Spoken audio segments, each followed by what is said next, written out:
When health meets woke, things get weird, fast.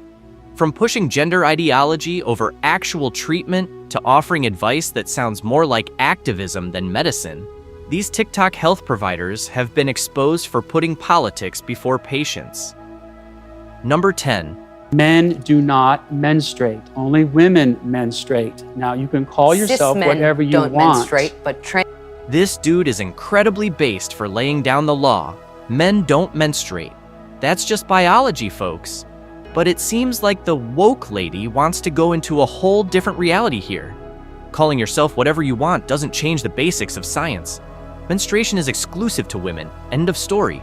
Or at least it should be. trans men do menstruate. No, Same they as don't. non-binary people. Only women. Menstruating is not exclusive Yes, to it cis is. women. No, it's not. Yes, it is. So explain to me as to why my body if you are- menstruated.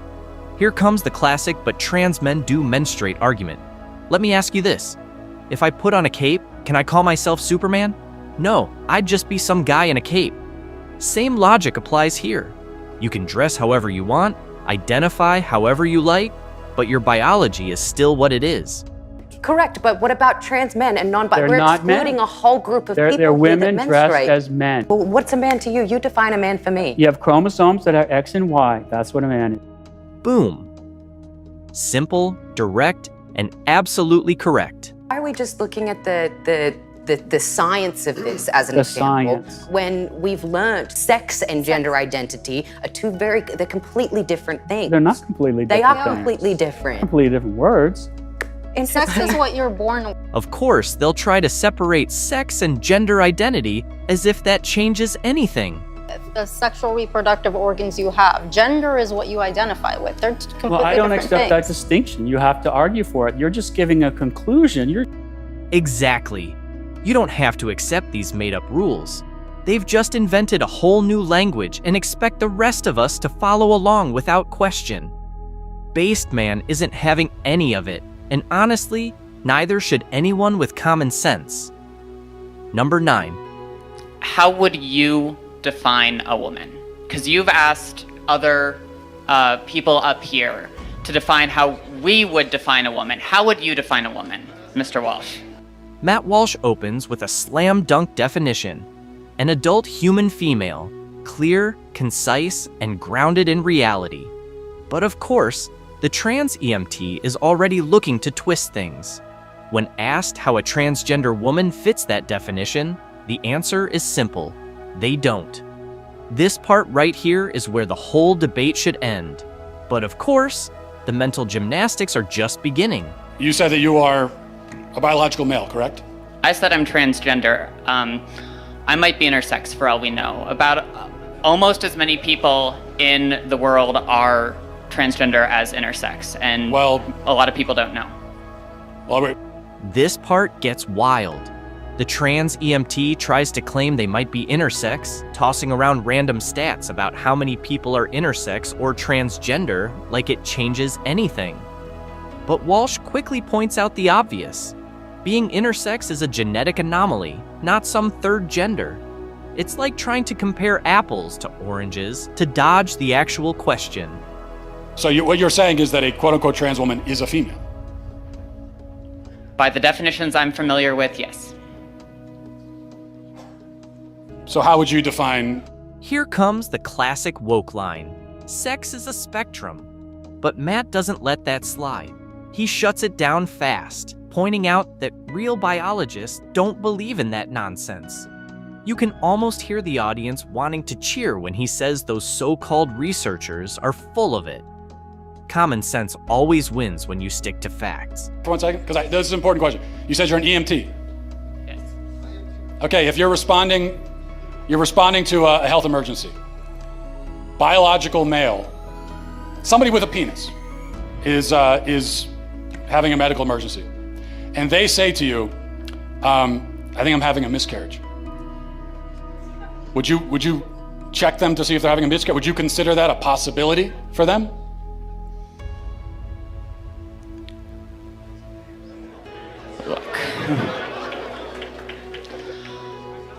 Now, here's the knockout punch.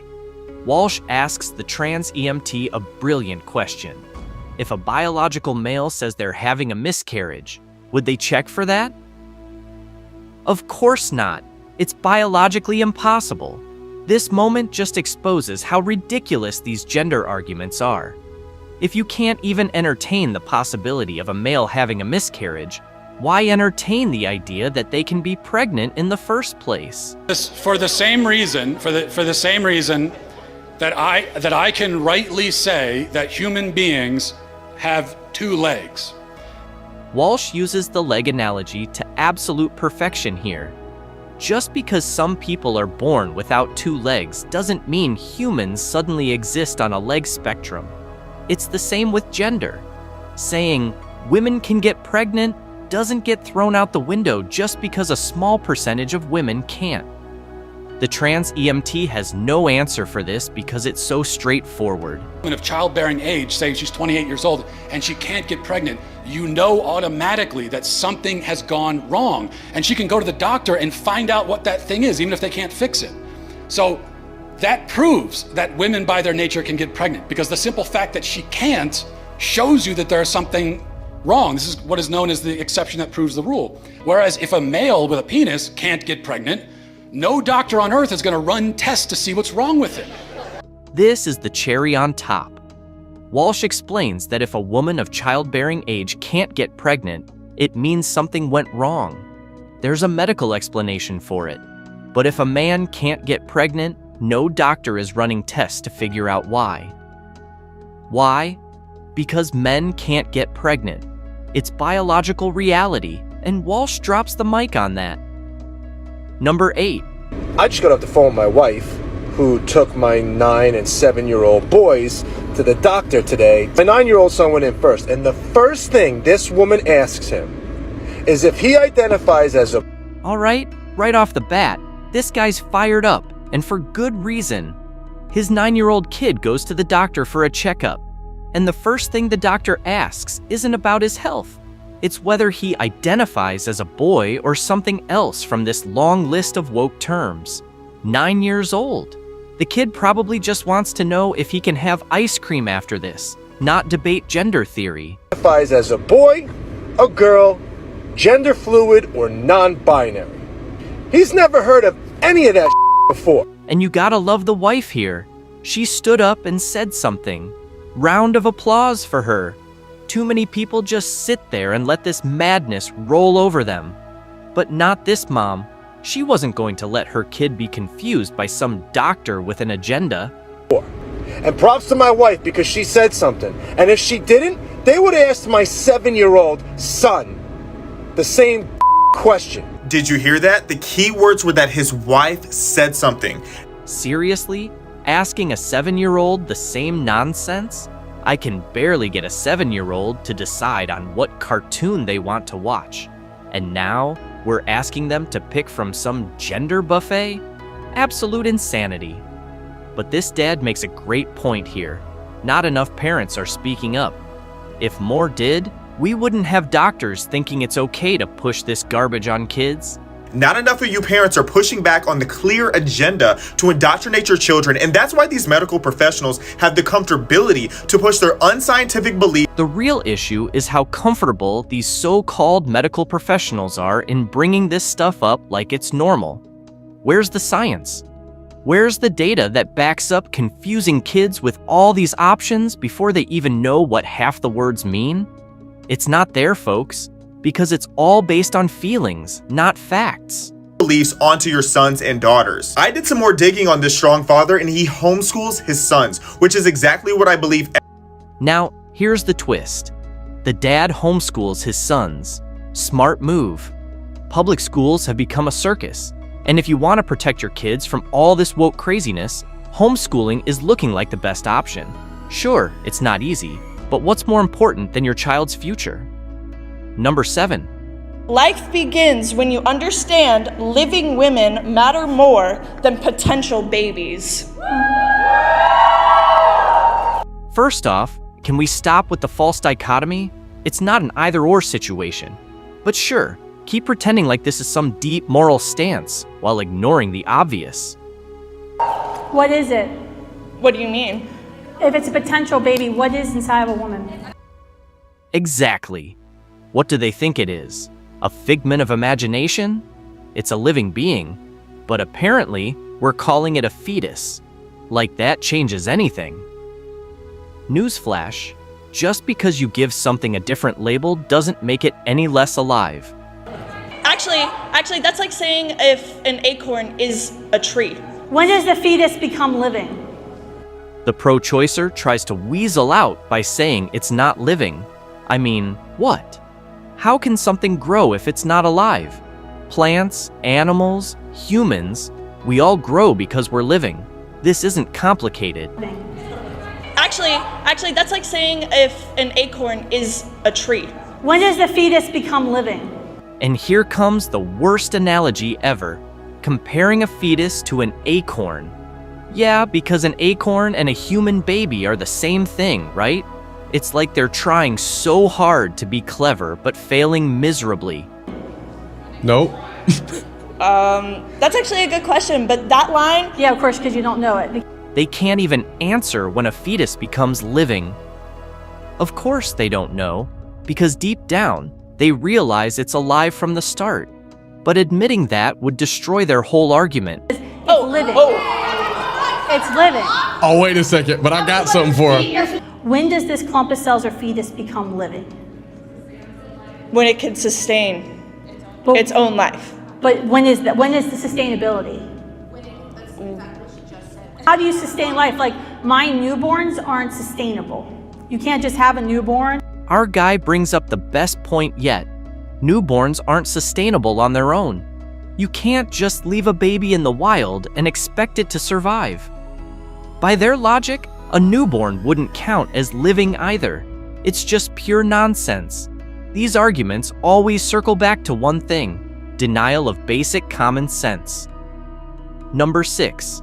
The woke madness doesn't stop with weirdos at college campuses. It has actually infected modern medicine. Now, doctors are saying biological men can give birth. I mean, where do they even come up with this stuff? And as we've seen actual medical doctors talk about how biological men are somehow capable of giving birth, you may have seen the term bonus hole floating around the internet. Then we get hit with the new term, bonus hole. Yep, you heard that right. Bonus hole is apparently the more inclusive term for a woman's reproductive organ. I guess the word vagina was too straightforward for them.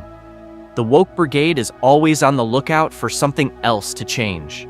Well, what that is an attempt by woke doctors to make the term for a woman's reproductive organ more. They've managed to twist language so much that now we've got doctors following suit, recommending this insanity.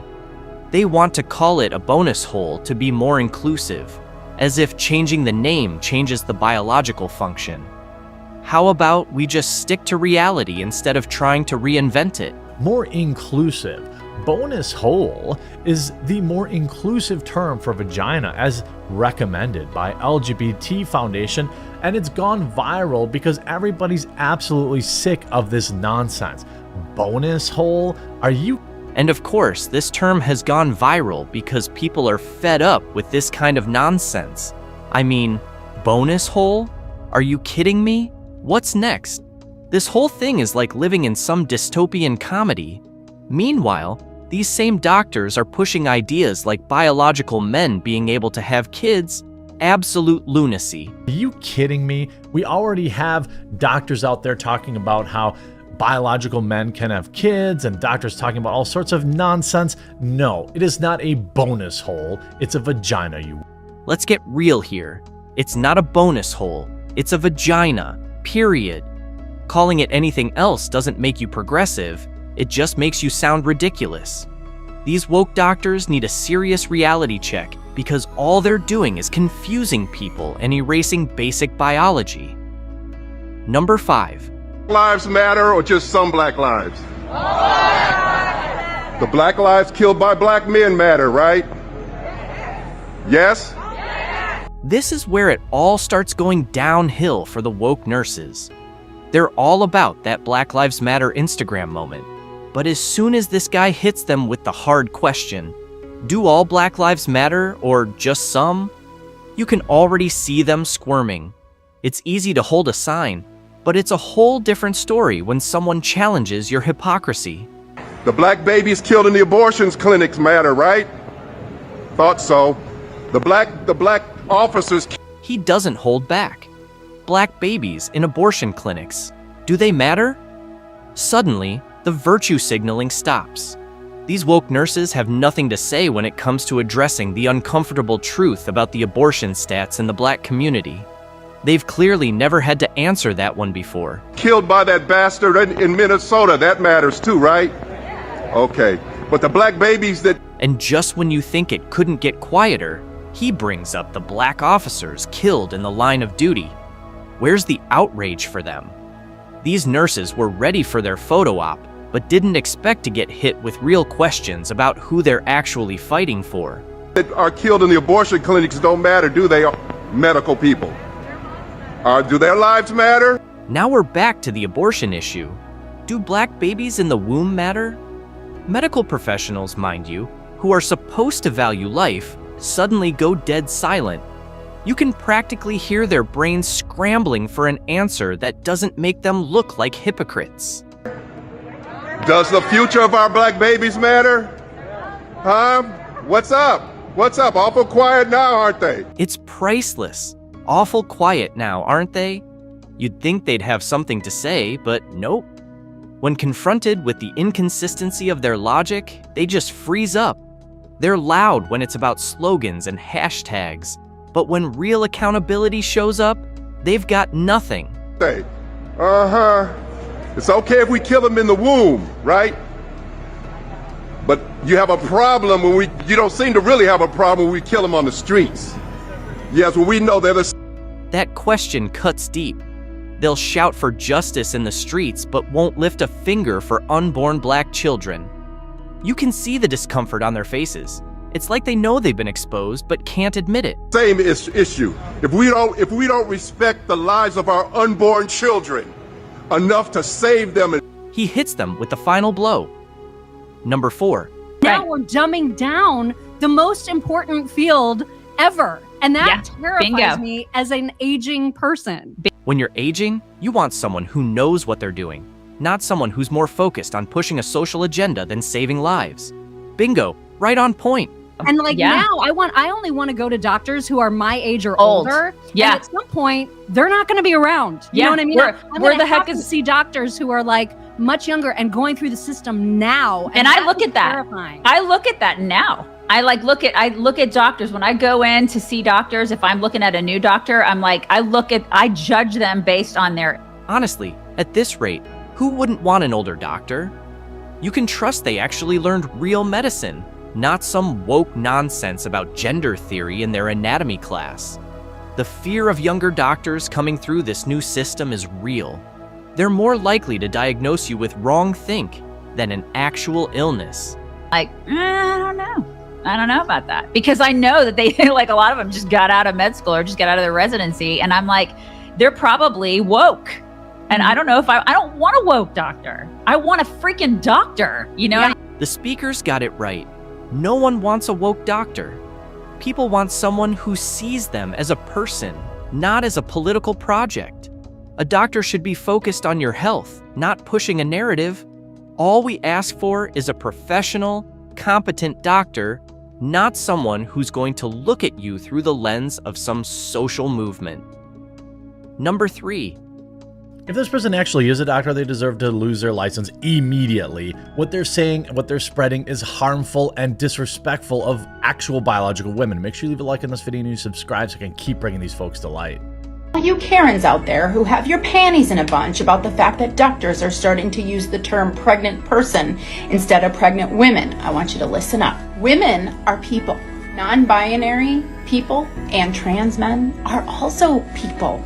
So this term includes everyone that was born with a uterus and could be pregnant. It has nothing to do with not being a feminist or protecting women's rights. We want to be inclusive to all people born with. The fact that this doctor is saying that using the term pregnant person has nothing to do with feminism or women's rights is absurd. It has everything to do with erasing women from their own biological experiences. This isn't about inclusivity. It's about undermining reality and making everyone play along with this delusion. Number 2. Willing to yield time to anybody on the panel? Mr. Crenshaw, I recognize. Thank you, my colleague. Thank you to my colleague, and I do have a few questions. Dan Crenshaw starts strong, making it clear that this isn't a culture war conservatives started. He calls out the absurdity of performing permanent physiological changes on children with zero solid evidence backing the benefits.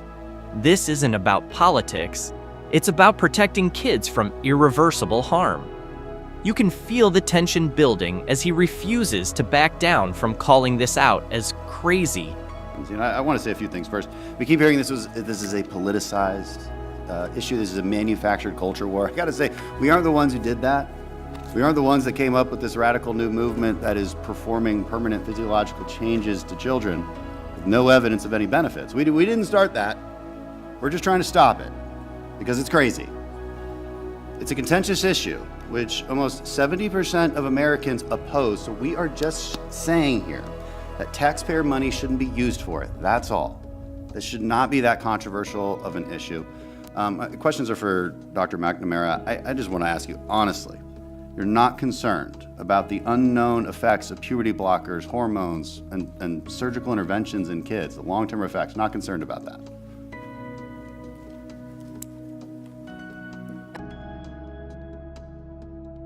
Do you not agree, just from an ethical standpoint, that you might want extremely strong evidence of the benefits? And there is no systematic review that states that there is strong evidence of benefits. Sir, are you... Crenshaw drives it home. When you're talking about permanent changes, you better have rock-solid evidence. But guess what? There isn't any. He's not saying don't ever try anything. He's just saying that for something this serious, you need to prove it works. And they can't do that. Something different. We should have that debate. Tell me a journal that has done systematic reviews that cites different evidence, that cites strong evidence for benefits of these therapies. The standards of care were developed based on extensive... You're not telling me any journal, you're not telling me any study. Don't say standards of care. This is where the doctor completely falls apart. You're just saying words. Name one study. Yeah. I'm out of time. I yield back. The gentleman's time has expired. By the end, Crenshaw has exposed the doctor for not having any hard evidence.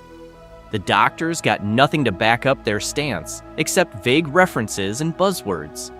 Crenshaw's grilling shows that when you peel back the layers, there's no real foundation behind these dangerous procedures being pushed on kids. Number 1? Over 80% of trans youth have admitted to having thoughts about unaliving themselves, and over 50% have actually attempted it.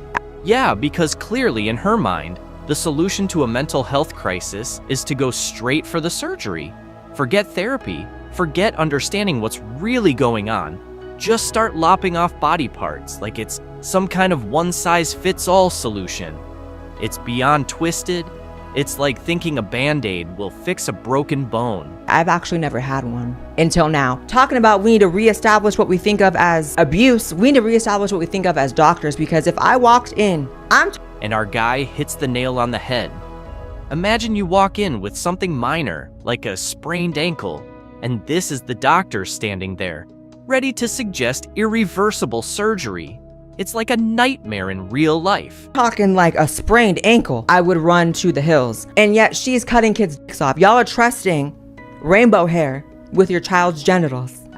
She's got rainbow hair and a scalpel, and parents are somehow okay with this? She's out here gaslighting everyone into thinking it's abuse not to remove healthy body parts. It's like we've entered some twisted alternate reality. Trusting her with your kid's future is like letting a fox guard the hen house. Letting her gaslight you into thinking it's abusive not to remove them. I'm not saying that every doctor should be in like impeccable shape, right? There's also... He's not saying every doctor needs to look like they hit the gym every day. But there's a limit.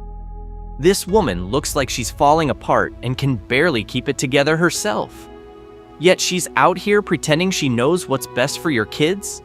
Yeah, no thanks. levels to it, right? Like she shouldn't also be decrepit like this. And if she didn't have that color in her hair, and if it was just that one tone gray, which you know it is underneath, this would be a corpse telling you to abuse your children. And now she's running her mouth, preaching her dangerous ideology. That mouth? That is the real abuse. She's weaponizing her words to push parents into decisions that could destroy their kids' lives. Enough is enough.